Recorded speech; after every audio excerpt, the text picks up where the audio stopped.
Olá a todos, bem-vindos ao Marmita de Redon, um espaço para conversar sobre os anos 90 e 2000. Eu sou o Marco e tenho comigo o Tiago Maurício. Bom dia. A Joana. Olá. E o Tiago Carreira. Olá, olá. E hoje vamos falar de... comida! Vocês lembram-se dos lanches deliciosos no recreio da escola?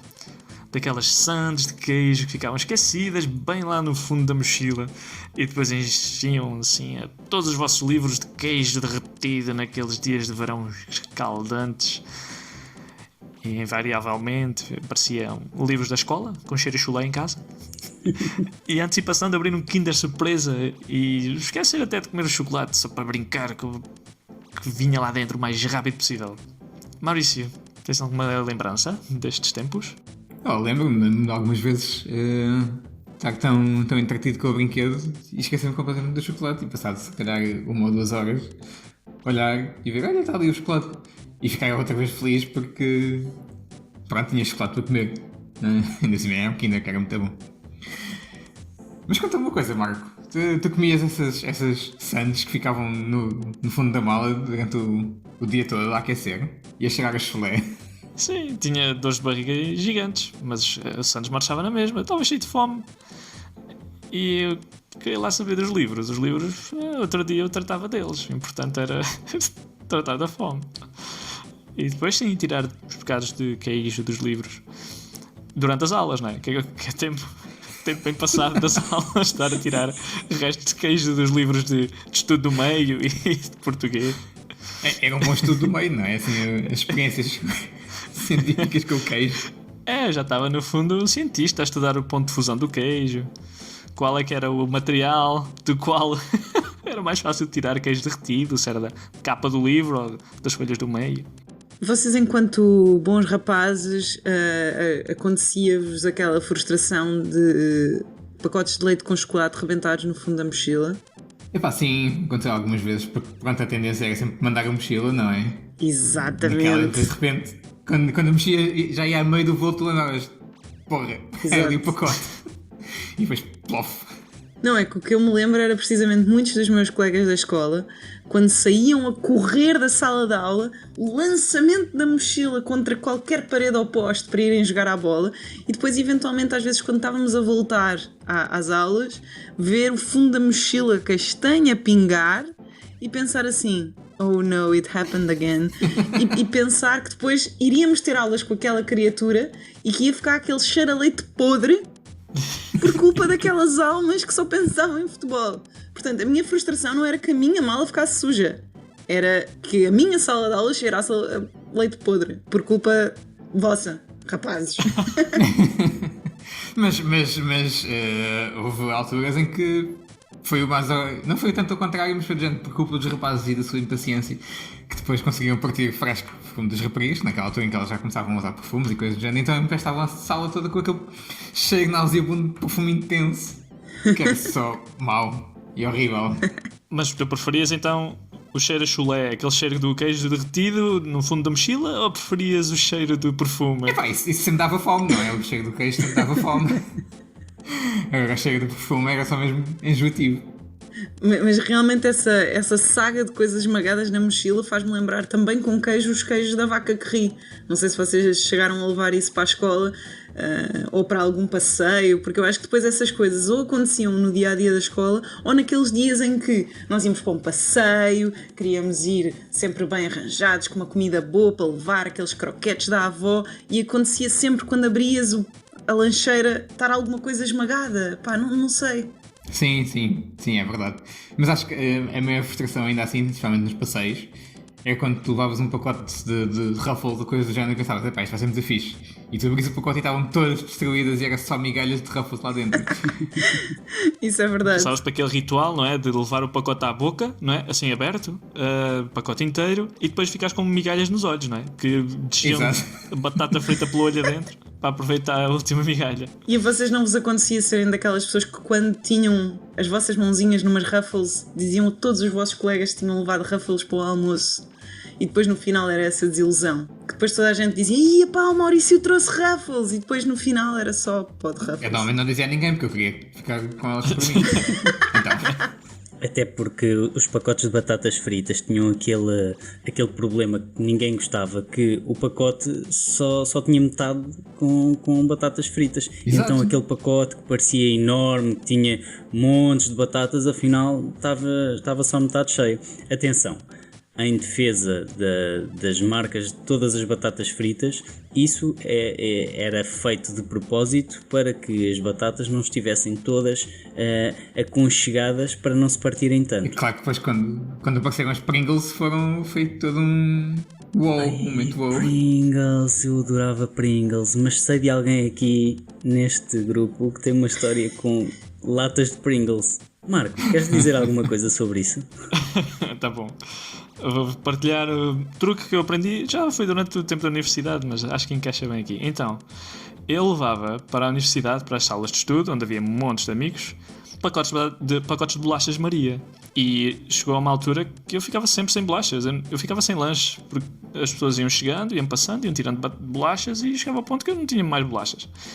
Então houve um dia que eu comprei Pringles e comi um pacote de Pringles e reparei que se queria ser uma boa técnica, não é? Em vez de levar um pacote sem proteção, porque também invariavelmente partia-se dentro da mochila, não é? Com o computador e tudo mais, meter dentro da lata de Pringles e assim ficavam as bolachas inteirinhas quando as fosse comer. Então levo-os para a escola, para a sala de estudo, e os meus colegas veem o meu pacote de Pringles e dizem: "Uau, Pringles, ia, pá, que bom, apetece mesmo uma batata frita." E quando comiam, ou melhor, quando abriam a lata de Pringles, viam que era bolacha Maria e já não comiam bolacha Maria. Tal era a decepção de não comerem uma batata frita para passar a ser uma bolacha, que eu fiquei com muita mais bolacha Maria para comer. E assim salvei muitos dos meus lanches com um truque de decepção, de gestão de expectativas. Eu aprendi muito sobre gestão de expectativas durante o tempo da universidade, à conta de latas de Pringles e bolachas Maria. Mas mesmo na universidade, eu às vezes ia comer gomas. Vocês chegaram a comer gomas na vossa infância?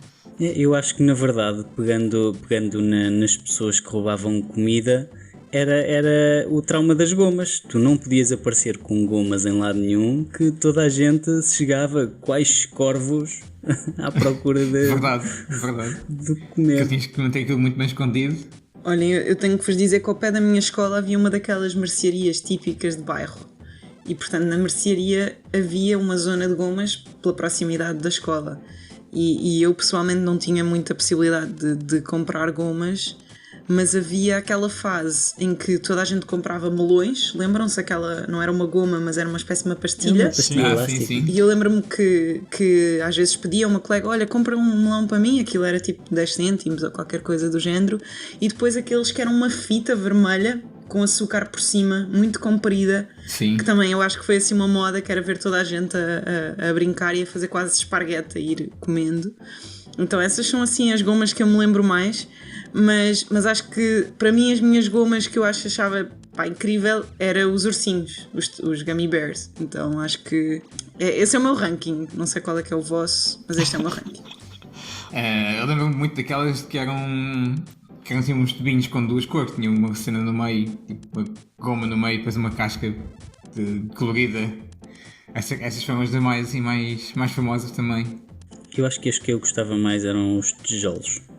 Sim, eu adorava os tijolos. Sim, os tijolos porque tinham sabor a morango, assim, super intenso. Tudo artificial, claro.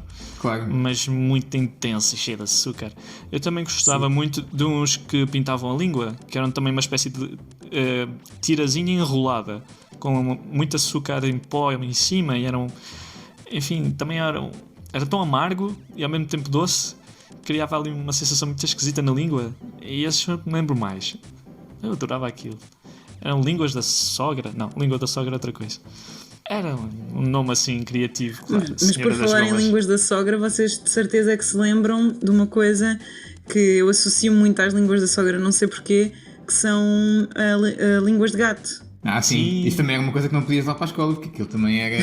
Sim, completamente. Qual escola? Universidade também, não podia levar aquilo.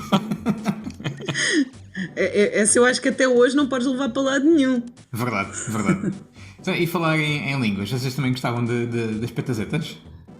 Era um festival na boca. Eram concertos autênticos, quando se juntavam 3 ou 4 amigos e metiam tudo na boca e pronto. Eu lembro-me de não gostar da sensação de achar que aquilo ia-me fazer explodir o cérebro, que aquilo estava a explodir assim só da boca e achar, bolas, isto não vai sair mais da minha cabeça, nunca mais. Mas era um entertainment fixe, eu lembro-me. E depois fiquei bem triste quando elas desapareceram do mercado por um tempo. Agora já voltaram, aparentemente. Tens a certeza que desapareceram ou foste tu que cresceste? Se calhar foi eu que cresci. Mas houve um período que eu não me lembro de ver no supermercado. Era o Maurício do alto dos seus 25 anos a procurar pelas petazetas no supermercado. Pelo amor de Deus, eu preciso de uma petazeta! Sim, houve. Há uns poucos anos atrás eu passei por uma banquinha que tinha petazetas e quando digo há poucos anos, eu pai, há 2 anos ou 3. Anteontem, confessa, foi anteontem. Não saí de casa, pá. Nesta altura. Mas sim, comprei assim um conjunto de sacos de petazetas e andei a distribuir também. E lembraste da frustração que é outra pessoa pôr petazetas na língua, tu levares o teu ouvido quase até à boca da pessoa e sentires o ouvido banhado de aquele tirazinhas de saliva, não é? Que saltam para o teu ouvido. Graças à petazeta. Nossa, que horror. Mas a verdade engraçada é que as grandes memórias que nós temos de snacks da nossa infância são realmente de doces. Nós somos uma geração que eu não sei como é que saímos como saímos, porque realmente as coisas que também mais me marcam eram coisas como as pastilhas de gorila, os sugos. Não sei, vocês tiveram uma fase de sugos e de pastilhas? Sim. Especialmente lá está como aquelas de melancias que tu estavas a falar há bocado. Houve uma fase em que era quase sempre aquilo. Vendiam no bar da escola e pronto, eram para tipo 5 centavos ou o que era cada uma, ainda no tempo do escudo. E pronto, aquilo quase todos os recreios era fila para ir lá comprar. E fazias concurso para fazer a meia bola, não era? Exato. Sim, eu por acaso lembro-me que durante muito tempo era aquela coisa de ou o pai ou o tio dizia vai lá comprar não sei o que é o café e depois com o troco compra umas pastilhas para ti. Aquilo, pá, era o céu. Tu pensaste que iam sobrar 10 cêntimos e que podias comprar 2 ou 3 pastilhas gorila. Podias escolher o sabor, banana, morango, pá, um espetáculo. Para mim os cafés eu acho que só tinham um objetivo, era comprar pastilhas. É para isso que serviam, não é? Era só para isso. Sim, para que é que servia mais um café para uma criança? Para nada. Eu lembro-me de estar a fazer competições de fazer balões com pastilhas e o meu irmão dar-me uma valente chapada na boca quando eu já tinha um balão enorme. Para não ganhar, ele levava com uma chapada na boca e ficava com a pastilha colada até dentro do nariz. Estão a ver? Assim Ai, que bem. nojo. O meu irmão era um fofo. Um abraço ao meu irmão, que estás por aí. E vocês eram meninos de gorila ou de bubalus? Era de gorila. Eu ia alternando. Eu adorava as bubalus porque tinham um molho lá dentro. Mas para mim foram alturas diferentes da vida. As gorila era mais quando eu tinha, sei lá, 6, 7, 8 anos. E as bubalus era uma coisa mais moderna, com aquele molho que tu falaste por dentro e tudo. Mas eu tenho ideia que como as bubalu eram mais caras que as outras que não tinham molho, eu normalmente só comprava as outras, que era para poder comprar mais com o dinheiro que tinha, com os 10 cêntimos. Espero. Então vocês compravam as gorila que eram assim muito grandes ou aquelas que eram tipo mais normais? Eu acho que só me lembro das grandalhonas. Havia umas que era assim quase um paralelepípedo que dava para mandar à testa de uma pessoa. Mas as normais que estás a falar já eram normalmente se calhar o dobro das outras pastilhas elásticas, não? Sim, eram mais ou menos do tamanho das bubalu. As gorila eram por si só já uma pastilha muito grande. Eram e são, ainda existem. E a parte engraçada é que ainda existem e não mudaram praticamente o design nem o marketing. Aquilo mantém aquele aspecto que ficou parado nos anos 90. Mas... E vocês colecionavam as coisinhas que vinham com as pastilhas? Os autocolantes. Eu não eram bem autocolantes, era só tipo uma espécie de selos ou coisas esquisitas. Era um papel só. Às vezes tinha desenhos fixos. Acho que se encontrares gorilas hoje, os desenhos são os mesmos. Provavelmente. E caramelos, malta? Vocês iam à Espanha comprar caramelos ou vocês comiam caramelos XPTO? Não, mas eu lembro-me de amigos da minha mãe que, pronto, de vez em quando iam à Espanha e quando traziam era uma festa, ficava todo contente quando conseguia comer um daqueles caramelos espanhóis que derretiam na boca. É um espetáculo. Então, tenho que vos dizer que fiquei um bocado traumatizada com essa coisa de ir à Espanha comprar caramelos, porque o meu pai insistentemente contava essa história de ir à Espanha comprar caramelos, porque os meus avós são da zona da Raia. E então eu fiquei para sempre traumatizada, porque aquilo era tão irritante ouvir sempre a mesma história sobre ir à Espanha comprar caramelos, que eu acho que só por isso não me apetecia comer caramelos. Mas, e este é o mas, a minha avó, essa mesma avó, tinha uma coisa para os netos que eu aconselho sempre todas as avós a fazerem, exceto a avó da minha filha, obviamente, que era ter uma caixinha daquelas de vidro muito bonitinhas, típica da avó, que tinha gomas, desculpem, caramelos e aqueles reboçados muito bons do Penha, maravilhosos, e que quando nós íamos, tínhamos direito a ir a esse armário, a abrir essa embalagem e poder tirar 2 ou 3. E era o máximo, sem os pais saberem. Incrível. Claro que vinham imensos no bolso para casa connosco. Então, e quando vocês apanhavam um repousado assim do Dr. Baiar, também comiam? Pois era, eram horríveis esses repousados. Mas a experiência que tu tens com os avós, eu acho que era com tias, ou tias afastadas, ou tias avós, que todas tinham aquele potezinho, como tu descreveste, que é. Eu já não sei se isso se vende hoje em dia, mas aqueles potes eram característicos. Aquele pote só servia para guardar guloseimas para as crianças. O meu pote era uma caixa de metal das bolachas Quétara, que também se vendia muito há 30 anos atrás, que a minha avó guardava, e aquilo era, lá está, o maior comprador de netos. Nós todos adorávamos aquela caixa, estávamos sempre à procura da caixa metálica quando íamos lá. E nunca vos aconteceu abrirem a caixa das Quétara e ser a caixa de costura? Sim. Também. Sim. Sim. Ou então aquela caixa daquelas bolachas de manteiga. Isso, a caixa Essas azul. bolachas eram muito boas. E essas bolachas de manteiga eram deliciosas. Mas faz toda aquela desilusão que era quando era uma caixa de costura, afinal. Fui eu a única a dar esses caramelos deliciosos ao meu cão. Eu dava ao meu cão, só para ver como é que ele se desenrascava de comer caramelos. Eu dei-lhe uns 3 caramelos. Eu lembro de ter sido dos meus pais. Foi a minha mãe a descolar os maxilares do cão, porque estavam tão colados de caramelo. És um animal. Atenção, o cão chamava-se Jolim e ele durou ainda 20 anos. Portanto, eu não fui culpado da... Atenção, 20 anos, cuidamos muito daquele cão. Mas pobre cão. Histórias engraçadas, não é? Enfim. E esta foi a nossa experiência com comida. Se gostaram, partilhem as vossas histórias sobre as guloseimas que vocês comiam na vossa infância. E obrigado por ouvirem. E não percam o próximo episódio, porque nós também não.